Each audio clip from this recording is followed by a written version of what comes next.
fear and shame and grief and disappointment, uncertainty, things that we do not want to feel, right? I call perfectionism the 20-ton shield. Push through and get it done. Brene Brown is a worldwide speaker known for her work on vulnerability, shame, and leadership. With over 20 million views, her TED Talk is one of the most viewed in the world. But does that make Brene Brown the best public speaker?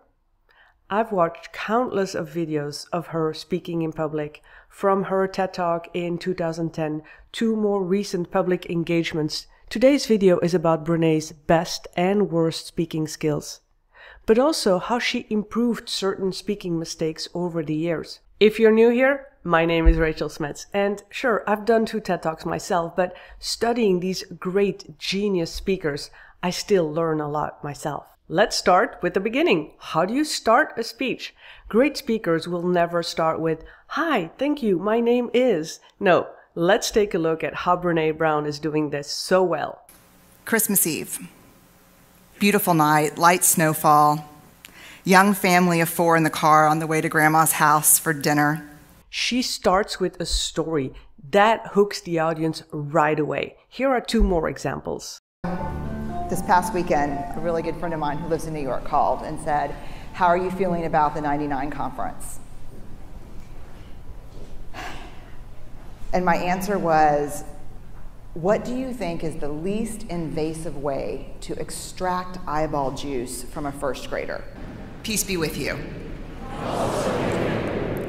Start with a story and then make your point. And if you're not good in storytelling like me, then 2 ways to do that is start with imagine or what if. For example, imagine if you could stand on a stage and have the audience watch you and look at you and engage with you and they feel captivated, and you just go from there. And then you make your point. The next most engaging speaking hack is relatability. And there are 3 main ways to do that. It's target, talk to them, and add the feeling. Of course, Brene Brown is super good in doing that. So the first thing to do is to target, talk to your audience. If it's a specific audience, make sure that your talk, your speech, your presentation is targeted to them. Here's the first example. But here's an example, like he argues that when we say we believe in one God, that the real translation of the word believe is beloved. Her point she's trying to make is all about belonging. However, because she's talking in a Sunday sermon in a cathedral, she targets her audience and she talks about believing in God. And she uses that example because it's appropriate for her target audience. She's not using any examples about parenting or business or leadership because that's not her audience right there. Here's another example where her audience is in the education field. So let's take a look at this example. Does it make sense to y'all so far? Okay. Then you have humiliation. So this happened in a classroom that I was visiting. A teacher hands back papers. Everyone has a paper, right?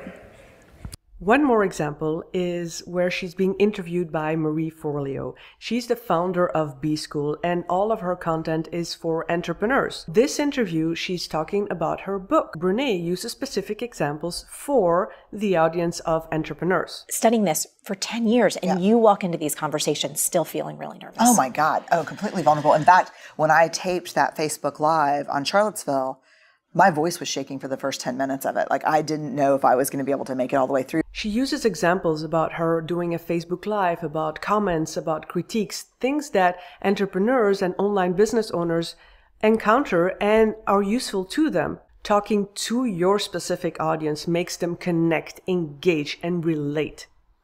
By the way, if you've liked this so far, can you hit that like button? Thanks. So besides the first way to target is the second way, talk to them.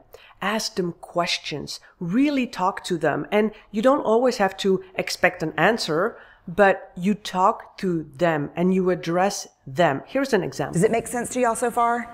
Okay. Then you have humiliation. Always make your presentation conversational, and that creates that relatability. The third way to create that relatability, what Brene Brown does so well, is adding that emotion, that feeling. And remember the quote, people don't remember what you say, but they will remember how you make them feel. Take a look at this example. A teacher hands back papers. Everyone has a paper, right? Who didn't get a paperback? Who didn't get a paperback? Sally didn't get a paperback. How many of you are surprised that Sally did not get her paperback? Wait, keeps going.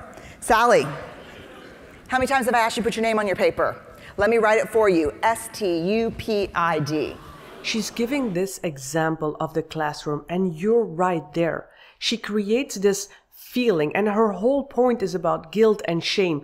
But the way she explains this student sitting there and not receiving her paperback, and that blame that she creates, that emotion, that feeling, you're right there and you get it. And that makes it relatable. When you create a presentation or a speech, how can you add an example? How can you make a point by painting a picture, by adding a feeling and an emotion to what you're sharing? That's how you captivate them. Another great hack when speaking are the use of visuals. When you're creating slides, keep them simple. And that may not be easy. When I work with my clients and they first show me their slides, they are filled with content because they tell me like everything is important. It is. But take a look at how Brene Brown uses her slides. You see an image. You see a picture. And here, one word. One image. Making it so simple makes it easy to understand. Filling your slide with content, it confuses and even scares the audience. And also, it keeps their attention away from you because all they're doing is reading the slide. So keep it simple, easy to understand. That's the clue for your entire content, not just the visuals. Make it easy for people to understand. Don't use complicated words that people don't understand, that you wouldn't even use in a conversation. And when using slides, the less is more. Another great hack is body language, the non-verbal communication, which is way more important than just the words. I've made a video about the proportions and the formula to full communication, but body language, the facial expression, the arms, the walking on the stage. And Brene Brown, that is something that caught my attention because she hardly moves. She moves a little bit, she walks a little bit, she usually stands in her same place. She uses her hands just a little bit and quite constant, always in the same way. I would like her, when I compare her to other great speakers, to open up her arms more, to make more facial expressions, to tell a story and walk a little bit further on the stage. What Brene Brown does so well is in an interview, she mirrors her interviewer very well. She's sitting across the interviewer and she's sitting exactly like him. However, when she's sitting across Marie Forleo at the table, she mirrors Marie. Marie smiles, she smiles back. Mirroring your audience is like a dance where you move in harmony, and that creates this engaging, connecting way of speaking. Let's talk about the dress code when you're speaking. Dress to impress or not. You need to feel comfortable, but you also want to align your outfit to your message. The way you dress, the colors, the contrast that you use can really change the way you create an impact. And Brene Brown has definitely changed over the years. When she started her TED Talk, this is what she was wearing. A lot of jeans, a lot of denim, and also very uncomfortable high heels. This was back in 2012. Now, it's okay to wear high heels if you're comfortable in them. Another thing to think about is when you're a woman and you want to wear a dress or a skirt, remember that when you're standing on the stage, you have this microphone and then you have this little box that you have to clip on the back. So wearing a skirt or a dress doesn't make that really easy to attach it on the back. The biggest hack is probably the color and the contrast. No matter if you're female or if you're male, what colors are you using? And this is something Brene has definitely changed.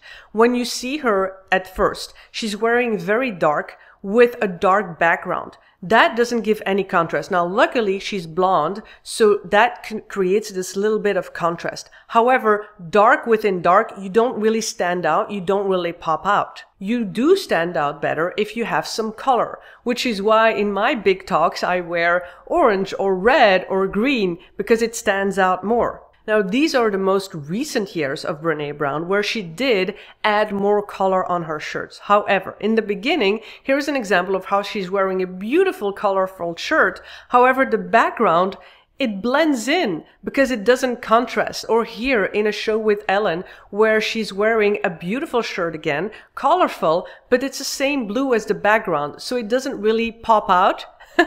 So then here in another more recent video, she's doing an interview, and here is where you see the contrast. These shirts contrast the background and she stands out more. Another part of nonverbal communication is a simple smile. And that is something that I've seen Brene Brown improve over the years as well. Even if the content of your talk is more serious, you can add a smile. And if you look at her first talks, she was very serious and hardly smiled. However, she did improve. Data knew. Yeah. Another great nonverbal communication hack is using the vocal variety. And it's something, I talk a lot about the 3 Ps, and I have a video, I'll link to that below, but the 3 Ps is the pause, the pace, and the pitch. And here's a great example of how Brene Brown does it. But in surviving this last year, I was reminded of a cardinal rule, not a research rule, but a moral imperative from my upbringing. She goes slower, she pauses, her pitch goes up and then down, and then she goes slower, and then she goes faster. You gotta dance with the one who brung you. And I did not learn about vulnerability and courage and creativity and innovation from studying vulnerability. I learned about these things from studying shame. Those are great examples of how you can use the 3 Ps in no matter what talk or content you have. Use that vocal variation like a melody, and that creates an enormous way of engaging, connecting, and making your speech and talk more pleasant to listen to. Brene Brown also ends her speeches with great CTAs, or call to actions. Never end a speech with "thank you so much," or just "oh, now I'll finish," or I don't know, just don't abruptly end it, but make it actionable, make it inspirational. We're worthy of receiving. And you will know you're worthy of receiving it when you trust yourself above everyone else. When you make it inspiring like that, people will leave the room and remember your speech, remember your presentation. Brene Brown is a well-known, worldwide great speaker. However, being famous or a celebrity or even a royalty doesn't make you a great speaker. So here's a video about mistakes, speaking blunders, royal blunders that you want to avoid. Take a look. I'll see you there.